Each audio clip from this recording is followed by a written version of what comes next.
You were fine an hour ago. Nothing happened. No bad news, no phone call. But somewhere between then and now, the color drained out of everything.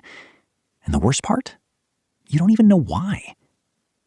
Most people call that a bad mood, but your brain has a very different name for it. And once you understand what's actually happening, you realize you're not at the mercy of it. Here's what it looks like from the inside. You sit down to work, you can't start, you scroll, you eat something you didn't want, you go to bed thinking, I wasted today. This isn't laziness. It's not weakness. Psychologists call it affective dysregulation, when your emotional baseline drops below neutral for no clear reason. When this happens, your prefrontal cortex goes quieter. Your amygdala, the threat detector, gets louder. Suddenly, everything feels slightly harder than it is. And then the dangerous part happens. You start using the feeling as evidence. This is just how I am. I'm not motivated. I'm always like this. The mood becomes a story. The story becomes identity. But that story is missing one critical piece of information. Your brain didn't malfunction. It conserved energy. Researchers call this allostatic load. Your nervous system runs a hidden internal budget. When that budget runs low, your brain dims the lights, pulls back, reduces motivation. This is ancient. This is protective. The problem is that modern life drains that budget constantly through screens, low-level stress, broken sleep, social friction, and gives you no visible signal that it's happening. So your brain keeps dimming the lights, and you keep wondering why you feel this way for no reason. There's always a reason. Now, here's the part that changes everything. The mechanism. Think of your mood like a thermostat. Most people assume it's controlled by what happens to them, but neuroscience says your brain is a prediction machine. It reads your body's internal signals, breath, posture, muscle tension, and uses them to decide how much energy to allocate. Chaotic signals, threat environment. Brain pulls back. Here's what makes this powerful. The brain doesn't distinguish well between real signals and intentionally created ones. Change the input, and the brain revises its prediction. The thermostat moves. You don't need to fix your life to change your mood. You need to change the data your brain is reading. These 5 habits do exactly that. 1. Move your body before you try to move your mind. When your mood drops, your instinct is to think your way out. Don't.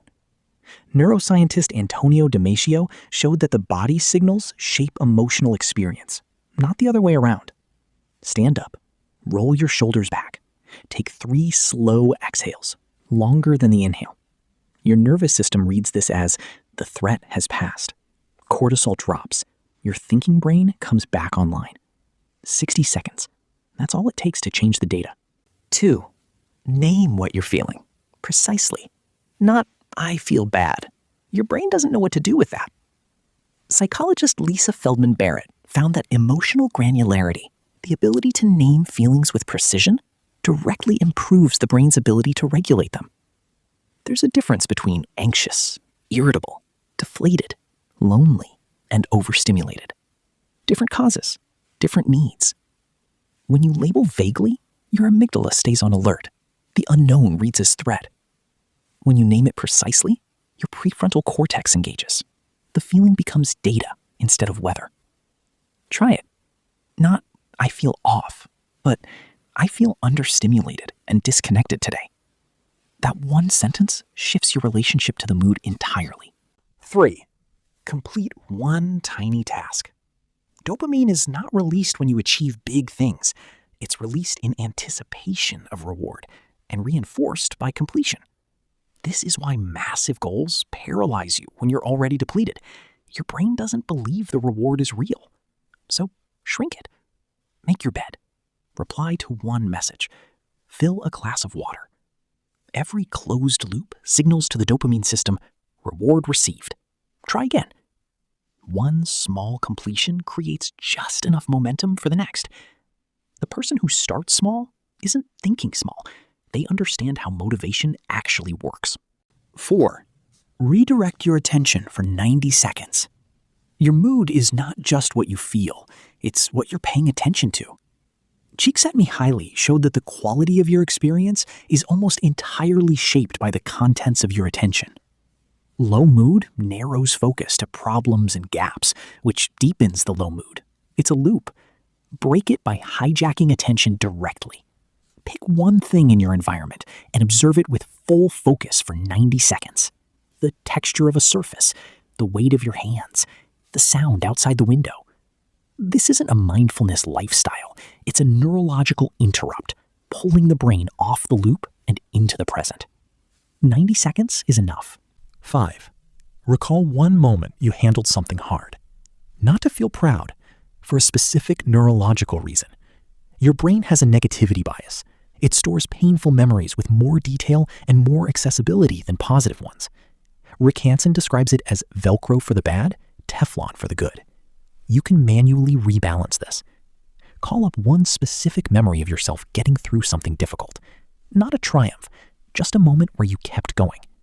Hold it for at least 20 seconds. Research shows this duration is necessary for the experience to begin shifting into long-term emotional memory. You're not reminiscing. You're updating your brain's evidence for who you are. Here's all you need to remember. Your brain is not reacting to your life. It's reacting to the signals your life sends it.